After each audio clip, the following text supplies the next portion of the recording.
Yes. Well, this is my buddy. This is Malta, or what do you call her? Molly. Molly. And there we go. She responds better to that. And then we also have India. India's like, I'm going to stay off camera. I've done a lot of work today. I was featured in the other video, so I'm just going to chill. You weren't in the other video. No, she's camera famous. shy. All right, so this is the roadmap to success summary video. So first of all, I would arrange, yes. Well, I know you don't want me to pet you, so I'll give you a treat instead. So when I we had, Malta was inside, Indy came outside to meet me. Now I was kind of facing my car, so she approached, she saw my back, I was on the other side of the fence, and she still started barking at me, and I just ignored. Now eventually when I turned around, I started tossing treats. Now she does not track treats very well. Might be her very cute haircut. You might give her a little bit of better ocular, but you might use Charlie Bears. Charlie, C-H-R-L-E. Those white wafers are going to show up on grass a little bit easier. And to set that up, when you guys come home, I might have you guys practice this. Yes, this is celebrating. We're going to talk about this in a minute. But when you guys come home, you might call your partner and then go outside with her. And then basically the other person who's just arriving home has like 12 Charlie Bears. They just walk by the fence, tossing them over every couple steps. And whoever's inside says yes when the dog licks it up. And after a while, the dog's like, well, now this is a theme that I go over with a lot of my clients. So you want to make it as easy as you need to for the dog to be successful first. When we learn to drive our car, we don't learn to drive on the freeway. We learn to drive in a parking lot so we can learn the skill first without distractions and make it difficulty. And then we put down cones and we run over the cones, but we don't feel the pressure of hitting a car because it's just cones. We can navigate the cones and we do other stuff. We gradually work our way up to eventually we're driving on the 405, or let's face it, we're sitting on the 405 not driving, but you know what I'm saying. So same thing for dogs. We try to teach them the other way. We try to teach them on the freeway when a lot of stuff is going on.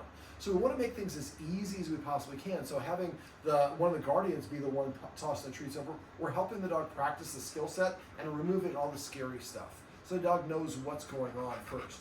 And you could come up with a cue for it. You could call it like, I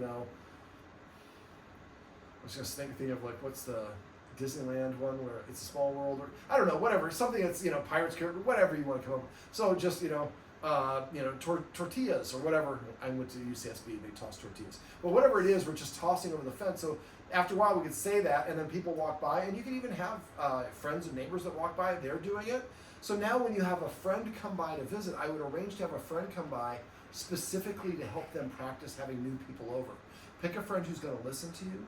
Pick a friend, maybe if you notice that she has a problem with men with beards, you might pick a man with a beard who meets that criteria.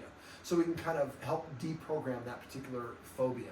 And so then they walk by and they're just saying the same thing, tortillas or whatever it is that they're walking by. And she practices now walking along the fence, waiting for these treats to come down instead of barking to make people go away. So we start off with you guys, and then eventually becomes a friend maybe that she knows, and then somebody that she doesn't know. Now when you're going to have people come over, I would probably have them on the other side of the fence and have them just already out there. Now, they both did better when I was sitting than when I was standing. And problem is outside, people don't sit very often, so sometimes dogs bark at that. But usually if I have a dog that's fearful, I like sit on the curb. The sidewalk is here and the houses are there. I'm sitting, the dog approaches me from the back. I'm giving the dog, I'm defenseless to the dog. Now I do that, I'm trying to earn the dog's trust. So if you're bringing your dog up, if you think that you're going to bite them, don't let them get close enough, because the person has to just be calm and not be looking over their shoulder. And we'd like to have the dogs come up and sniff. If they come up and sniff person, have the person just hold still. And tell people, please do not try to pet, because everybody reflexively tries to do it. It's a social construct we have. So now the dog approaches, sniffs, and then walks away, and the person didn't try to pet me. So I like to usually wait till the dog's approached at least 3 times before then I would, if I want to check and see if the dog wants to meet Malta, and go like this. That's a no. She said no. She looked at it, she turned away, and then she did not engage. Now if I go like this, and she touched her nose to it, then she's saying yes. That says, I feel comfortable enough to put myself at a disadvantage because David has not tried to pet me, and so I'm trusting because David has proved to me that he's not trying to do it. And that's kind of the encapsulation of this. If you have friends come over, they ignore her, and then they go for a walk and all the stuff I'm going to describe in a sec, and then they leave, or when they do come in, they don't try to pet her, she can feel more relaxed because they're proving to her that they're not trying to hit on her, for using the analogy I used earlier. And so I would have them come by and do the tree toss over the fence. Maybe have them do it on the other way, and on the way back, you open the fence and you come out and you start going on a walk together. On the walk, if they come up to sniff the person, just keep on walking casually, or just stop, let them sniff, but don't try to pet. And just do a short walk around the block. And if the dog seems interested, ask her to sit, hold up a treat. Say sit and hold the treat up. That kind of will prompt a little bit more of a sit. If the dog does not want to sit, sitting and laying down puts dogs at a disadvantage. I look at how comfortable a dog is by how many moves they have to make before they can start running. This would be 3 or 4 moves. She's not only sitting, she's laying down her side. So she has to right herself and get her back legs up, their front legs up, and start running. So that puts her at a disadvantage. The fact that she's sitting, laying down tells me she's comfortable with me. The fact that she's pointed directly towards me tells me she doesn't fully trust me, but she is comfortable enough to lay down, and she's going to sleep. If you go to sleep, you can be taken advantage of. So if a dog goes to sleep and wakes up and nothing bad happened, that helps them bode a lot more trust. So if you can have your friend come over and just take a short walk around the block, and their friend is asking for sits, every time they sit, they say yes, give her a treat, and then you take a couple steps. If they say sit and she doesn't sit, you just keep walking, walk another 5, 10 paces, try again. And if she doesn't want to sit, after like 5 or 6 asks, because she doesn't sit the whole time, that's fine, just walk. Now you could have the person walk a little bit ahead of you and dropping treats on the ground. Remember, an indicator that the dog is overwhelmed is they won't take treats that you know that they like. So if the dog won't take a treat, it might be saying, that's too much for that person. But we're doing it outside where we have distractions in an open environment. But be mindful of your environment. Are there helicopters overhead? Is there construction? Is there a lot of traffic? Are people yelling? Don't practice around that stuff, because we're adding extra elements that don't need to be involved in what we're trying to do. We want to cheat and give the dog every advantage. I'm trying to hold off a sneeze. All right, so you might have people come over once or twice and do that walk without coming inside. So now and you can kind of tell by the dogs, and they kind of, if they're listening and it's sitting, then it means they feel comfortable. So maybe after this first visit, it might be one person might be able to come in the house the first time. The other person might have to walk 4 or 5 times. That's okay. The important thing is we go at the dog's pace. If we go at our pace and we force them to do stuff they're not ready for, then they practice all the stuff we don't want. It erodes the trust, and it creates a lot of issues. So you have a nice little outdoor area. You could even sit down outside. I think I saw a table out there, right? You just sit out there and enjoy some cocktails or whatever it is you want to do, and just enjoy the nice, beautiful weather, and then the person leaves. So you get to meet them without having the pressure of them coming in your house. Your house is lovely, but it is a little bit cozy, and it might be a little bit much for the dogs. Now, when guests come in here, tell them not to move things. I had you move this chair for me. Don't have them moving things around. If they drop something, you pick it up. If they have to go to the bathroom or something like that, maybe have them scatter some treats on the ground, and then they get up to go to the bathroom. So we want the dog to see what's going on. If I get up right now, she's going to start barking as crazy as soon as she recognizes, what are you doing? You're taking advantage of me. I was caught off guard. Being caught off guard is when it stings us the deepest. So I would maybe make some coughing sounds, have her see me, maybe drop a treat, walk, drop a treat, walk, or whatever it is, so that she feels comfortable with that. All right, before I get into the wrap-up of everything else that we did, spoons and licking. Again, we talked about it a little bit off camera. Go outside with one of those frozen spoons, and as people walk by, let her lick it and look at them as they walk by. If she stops licking or she starts barking, move her further away. You might actually have to be in your alley when you start. And you might arrange to have your friend be the one walking back and forth. You can talk to them on earbuds and tell them start, stop, go out of distance. And so you're being Machiavellian about it, but you're setting your dogs up for success. So maybe they can only see the person for 3 steps and they start barking like crazy. Well, then you have them disappear, come back 2 steps only. Always back up to an easier level of success and rep that one 2 or 3 times, then try to progress a little bit forward, but go in small steps. Sometimes I do things literally, I say, take a step away. People take this big step. We steps, I want like little step. I want the iterations, not a big step in a literal sense, a little step. And then we got a lot more little steps.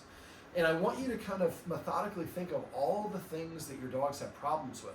One of the questions we were wrestling with is, what should I work on first? Well, you got to pick on what you can work on based on your schedules. And you also want to have some success. If you do too many things simultaneously, you won't complete any of them. You won't feel like you're making progress. So if you have to, maybe just do the counter conditioning. That's what where is knocking and giving a treat, knocking, give a treat. But when we do that, the dogs can't react. If they react, we added too much criteria that they're not prepared for. They had an emotional outburst.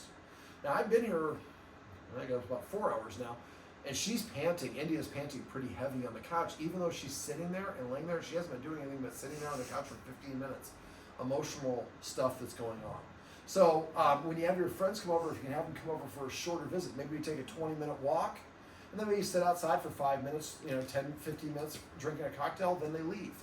The next time maybe you do that, and then after having sitting outside and talking for a minute, maybe you walk upstairs and you chat a little bit on the deck, and then they walk down the steps and they don't come in. So I don't want to say that the definitive you have to do it this way or that way, because it's all about kind of finding what is successful for the dog. And practice the dog in front of you. If she can do something for 5 minutes and she can only do it for 1 minute, that's okay. Don't expect her to do it 5 minutes. Go at each dog's pace for whatever the activity is, the length, the duration, or whatever it is. All right. I'm trying to think. I'm just going to go through the rest of the stuff. Message me if you have questions. All right. So we started off by a marker word. So marker, watch the video. I'll have it written on the write-up. But before you do that, tomorrow, try to do this 2 or 3 times a day. Yes, treat. And you have do treats, yes, and put the treat in their mouth. Remember, yes and treat are next to each other. They don't overlap. So I say yes, then I reach and grab the treat. I don't say yes as I'm delivering the treat. Yes buys you about 2 or 3 seconds to deliver that treat. Do it as quickly as you can, but don't try to compensate. A lot of people are like, yes. I'd rather be like, yes, and then deliver the treat. Okay, we also went over, and this is the foundation. So you want to do that about 6 times. I'll text you that link to celebrate, to the marker. Read and watch that article. Get that done by Saturday. When you say yes, both dogs should look up at you. All right, so that's marking. The marker words. We went over hand targeting. Hand targeting is an exercise designed to reposition dogs without having to physically touch them. It also helps dogs practice engaging and touching hands. This helps with the consent. If I go like this and the dog looks away, it's like, I don't want to touch your hand. I know how to do it. Because I know how to do it, I know what you want, but I'm choosing not to because I feel scared, which is fine. It also can be an alternative recall. Come. I don't want to come. That means the end of fun. You're going to close the door. I can't yell at people. Boop. I'll come and show my nose on your hand. It's the same thing. Yeah, I know you're going to come over to that. But now don't use it as an alternative recall too much. It should be your emergency alternative recall. Let me see what else. You can also use that for luring. So if this is the dog's head and I want to lure the dog into it down, I usually take a treat and keep it against my dog's lips. Now I track here, the dog doesn't, I go back to it. So one of the things that you were doing is you were kind of drawing away and holding it really far. Always try, if it goes longer than 6 inches away, pull it back. Try to keep it against their lips or within an inch. But we're luring it first, but we don't want to always have a treat. Well, if we condition them to use our hand, after we've lured them with the treat enough, we could just go with our hand and they follow our empty hand. The empty hand is the promise of getting a treat later. And that's why we load it, so it has classically conditioned properties to it. All right, so hand targeting, practice that one. You want to get to the point where they can run from over there to over here to touch their nose to your hand. And this can be a game that they can play with guests who eventually make it inside. You do it yourselves inside from here to there, and they're used to just running and shoving my nose on their hand to get a treat. Well, then you guys go back and forth, and maybe the guest goes in. They come over and touch. All they have to do is touch their nose, and then the person puts a treat there, and they lick it off, and they get to go away. They don't have to actually get touched by the person. It's a little bit of interaction. Now, for a person who's watching who wants to give a treat, I used to like to kind of go like this. I would do it more off to the side. She's positioned in front of me. But see how I left my hand there? And she's looking at it. Now, I don't practice shake, but there you go. She came and licked it again. She got 2 exposures to me because I left my hand there. And so when I hold a treat, I would usually hold it out here off to my side. Remember, front facing is confrontational. So eventually, she's licking people's hands, and they're not trying to pet her. So she feels more comfortable, and she's playing the game that you guys play with each other, touch. All right, remember the cue. There's 4 components to a cue. The cue, the label, the action, like the cue, the label, sit. The action, the dog's butt hitting the ground. The third thing is the marker, when the butt hits the ground, to tell the dog that they did what I want. And then the 4th is the pet, the treat, or the affection, the payment. When we reward or teach dogs, we do the first step, the label, last. So you don't say the cue until you're 90% certain the dog will do the action. So you should lure the dog into the position over and over. That's the beauty of the marker word. We only say the marker word when they are successful. And if you don't say the marker word, that causes them to start searching for what am I not doing. When we were doing originally, they were kept on pawing at my hand. I don't want the paw. I'm not asking for shake, but that's what they're used to.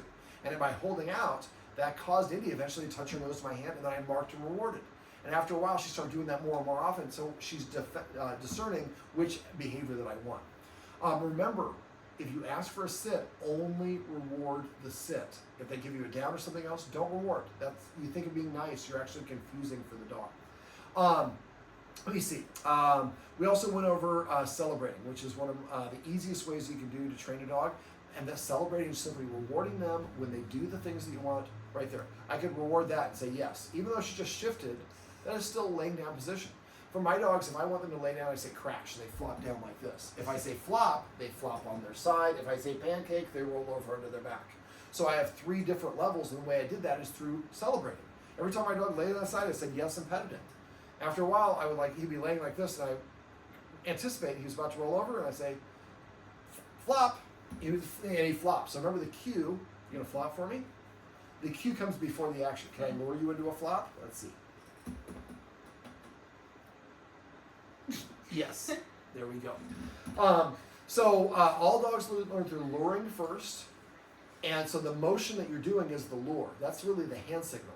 Then we decide to add the cue, and then later on we go, this means whatever it was, because we see this in the movies.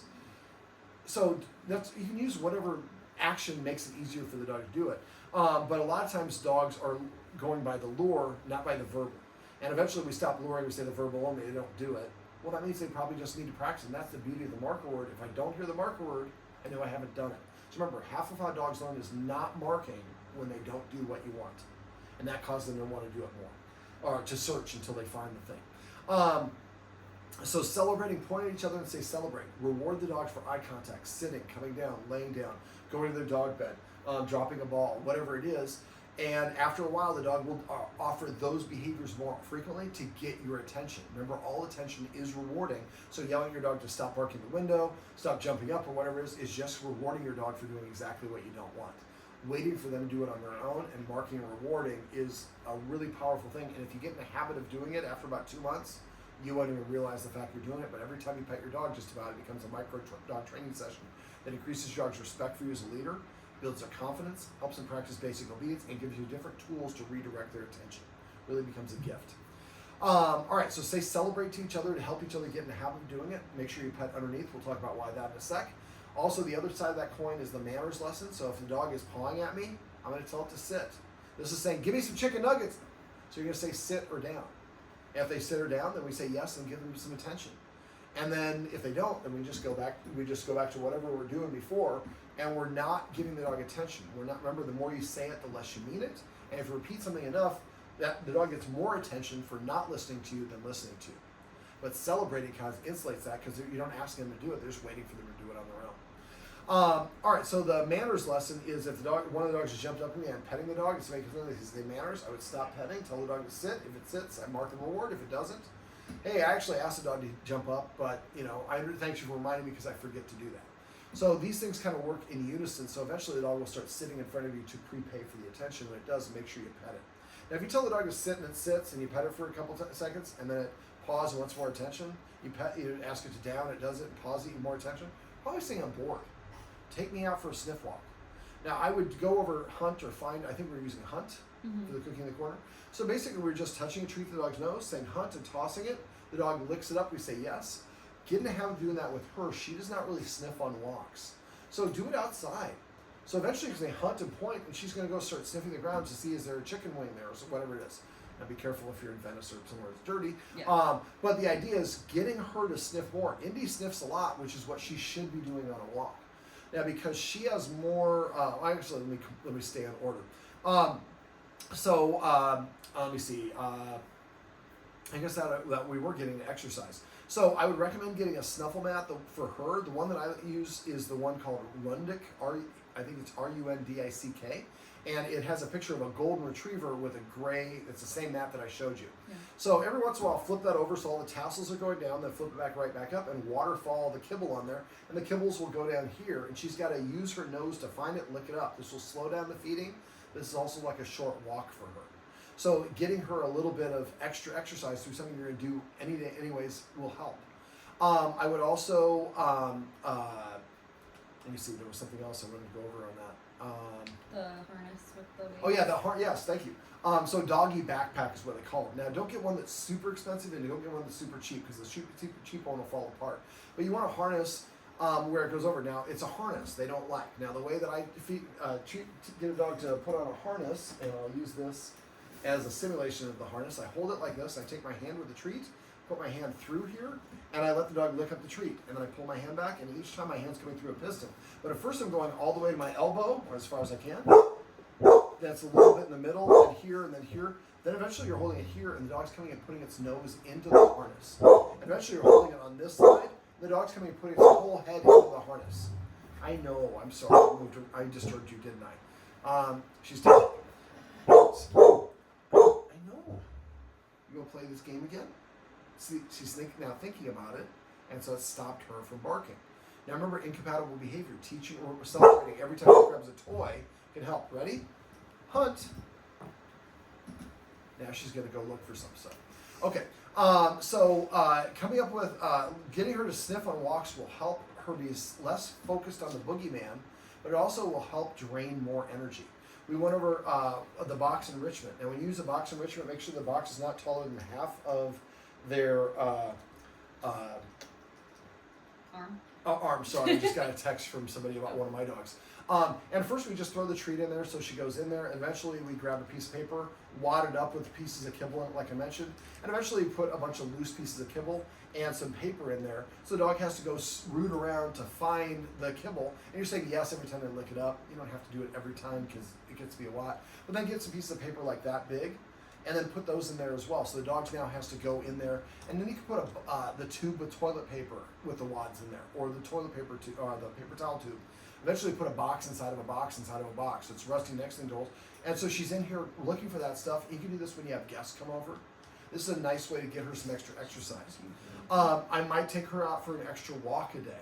But again, if she's pawing for attention, you pet her, tell her to sit, she doesn't, she paws for attention again, she's saying she's bored. So get her a little bit more exercise. Try to be a little bit proactive with getting Malta more exercise so she is taken care of. And she doesn't require Indy to burn her energy. We also like to incorporate some rules. Simple rules like sit before I open the door. Sit before I start preparing your food. Sit before I invite you up on the couch or whatever it is. And so after a while, the dog feels more like I have to ask for something versus being told. Now, there's nothing wrong with giving your dog attention for free. Absolutely, you should do that whatever you want. But the more that you can help your dog kind of look at you as guide for guidance and protection and all that, the more they kind of feel I can trust you, you're handling things as opposed to worried about me have to handle it myself. Let me see, what else do we want to go over? I went over a lot in the video, so I don't want to cover too much of that. What else do you want me to go over for you guys? Yeah, we got the bed stuff in the other video, so I think... Oh, we talked about the bedroom. So the bedroom, again, I would just simply touch a treat to her nose and have her on, and so for some of these things, I'm glad I brought this up. So like teaching her to go to the dog bed, we're going to teach her that one's Vegas and this is Cabo. We're not going to teach Indy that the beds need that. So that way we can direct her this way or her that way. Same thing with the bedroom. So I would get Indy used to going into the bedroom and not train Malta by it. So just touch a treat to Indy's nose, and then say bedroom or room or whatever the words you were doing, and take a step backwards. When I step backwards, I try to go like this. I'm trying to draw it away to get her to take a step. Do I have to do this with treat? Let's do it. Room. Room. Room. Yes. She was a little bit better with a flat hand. Then room, and all you want her to do is take one step towards the room. So she's hearing room and walking in that general direction. Eventually you want 2 steps, 3 steps, 4 steps. Eventually you leave a treat on the room, make sure she's on, we're doing it with Indy, not with her, and then she's on a leash or whatever, and you say room and she runs in there and there's some treats waiting for her. So practice when you don't need it, so that eventually when she's here, she's underneath your bed, your desk there, you can say room and she runs in the room looking to go to a treat. And you might say room and have her go in there and find a lick mat on the floor. You're just going to lay down on the floor and lick that lick mat. The lick mat is also something that I'd like you guys to do with the dogs, especially after a fight. So hold up your hand like you have a marble in it, sell it, say your name, and when she looks at you, lower it to the floor. Malta. There you go. So going like this is a lure. Most of the time as you go down, the dog's like, oh, we got something that's going closer to my access level. I'm going to come over towards it. There you go. All right. We also went over dog consent. There's going to be a video on that one. We also went over dog body language. So again, try to look for the ears and the mouth and the eyes and all the rest of that stuff. And message me if you have any questions about it, and I can calibrate it. But when you guys come home from work, I know. When each one of you guys is coming home from work, Hunt. When you guys come home from work, tell each other, I'm coming home. So that you can practice watching the tail, watching the head, or whatever it is. Now, we also went over the counter conditioning exercise. That's one thing I forgot to go over. Counter conditioning is where we counter the dog's emotional state for something. So normally, I barked at the door, I knocked at the door, and knocked too hard, and they both went off because I think they were overly tired. So I made it easier by going over and knocking on the wall where we did this. When I did it, at first I knocked just with a light finger knock so they could barely hear it. And then I give the dog a treat. Then I knock a little bit harder, give the dog a treat, and eventually you work your way up with a single knock until it's as hard as you can and it's hurting your knuckles. And the dog's not barking. If they bark, don't give them a treat and wait for them to settle down, and then do it a lighter knock the next time. What we're helping them do is hear the knock or the fence or the neighbors walking or people walking up the steps or closing the door or whatever it is means I'm about to get a treat, not something I need to worry about. And so work your way up from one knock that's very light to one knock that's very heavy. Then go back to 2 knocks, but again, very light, and work your way up to 2 really hard knocks. And then do 3, 4, however many you need to. And make a list of all the things that they are reactive to, the sounds that they are reactive to. Now, this is an example of cortisol in their blood, so they're sound sensitive is what we call it. So if you systematically start knocking those things out and they no longer are reacting to the sounds out there, you're improving their quality of life. That's going to reduce the cortisol and help them feel more relaxed and less likely to bark. At the same time, we're celebrating, we're teaching them different cues instead of feeling more confident and comfortable, and then they're able to brush off little things as opposed to being melting down on them. Now, if you have something that happens long, that has duration of sound, like maybe a sound of the trash truck or whatever it is, and you can't control it, go out there with your phone and record it. I don't see one here, but I'm guessing that you guys probably have a boom or some sort of external Bluetooth speaker, right? So start playing it, but play it at a low volume while they're eating their food. If they stop eating their food, you're playing it too loud. Every time is not necessarily raising the volume, but you do want to gradually increase it. Now, one thing that one of my colleagues, Lydia, says a lot is that dog training is not a linear process. It's not a bell curve. It's more like an EKG. You're going to have good days, bad days, good days, bad days. Eventually, you get more good days. There's also something called extinction burst. Thank you for reminding me. So extinction burst is right when they end, when dogs are about to be done with whatever the behavior is, barking, they will bark like crazy because they remembered it used to work. And people call me in a panic. They're like, it's not working anymore. I'm like, no, you're at the threshold. Keep doing what you're doing. Now, when it comes to practice, I usually like to practice, I tell people to practice 3 times a day. Practicing shorter, more frequent exercises is much more effective than practicing once a day for a longer one. So try to get in the habit of practicing one thing in the morning, one thing midday, one thing in the afternoon. And so maybe each one of you guys has one exercise you're working on. You're working on getting to go to the dog, going to the room. You're working on the counter conditioning with the knock or whatever it is. So systematically knock those things out. Make a list of all the sounds. And what are going to be the easiest ones? Do the easy ones and get them knocked out. So gradually you're making more and more progress, but you'll get frustrated if you don't feel like you're making any progress. So you start seeing stuff that you've crossed off on your list, you do feel better about that. Let me see, what else did we cover? I'm trying to think. I talk so much, you think I'd be able to remember it all, but evidently I'm better at talking than listening. Yeah. Now, if you have questions, please keep thinking. If you think of anything, pop it out. Again, if you have questions or problems, text me. I don't care if it's 2 minutes after I walk out the door or 2 years from now. If I don't hear from you, I assume everything's going great. So please let me know. Now, I love it when I get people send me videos of their dogs not barking or whatever it is. Most people don't do that. They should enjoy it for themselves. Selfish. Just kidding. But no, I love it when my clients send me progress reports, good or bad, because I can't help you if you don't reach out. I don't charge for that, so please let me know. But I think for them, the more that you can avoid them having mistakes, the fighting mistakes, and teaching her to go away, if you do it with good timing, it's going to really, really help. So try to be watching her for her cutoff signals, baring her teeth or getting stiff. You guys have gotten good at recognizing those. But as soon as you know those and you can call them away and separate them, that you're going to prevent that. Remember, the disagreements are going to be a ladder. Level 1, level 2, level 3. If we wait till we get to level 9, it takes a long time to calm down. If we catch them at level 2 or 3, just like us in an argument, we can let the argument go easier if we stop it earlier. But the longer it goes, the harder it is for them to stop doing. Trying to think. Went over the harness. Anything else you guys want to go over? I don't think so. I think I think that about covers it. Okay. So, like I said, if you have questions, please let me know, and we're happy to go over it. Would you like a treat? Would you like to come over here and sign off?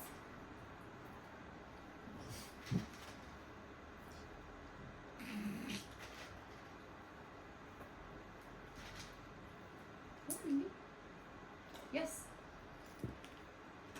Go in. You want the good stuff? Is that what you're saying? She might be just letting Malta have them. Because That's Malta's- good, Malta. She's like, I'll come get the good stuff. Yeah. All right, this is Indy. Say hi, Andy. This is the side of Indy. Yes. You guys want to come over and get one? Come here. Sit. Yes. This is Indy. This is Malta. This is Indy and Malta's roadmap to success. Remember, everything you do trains your dog. Only sometimes you mean it. Woo. One take.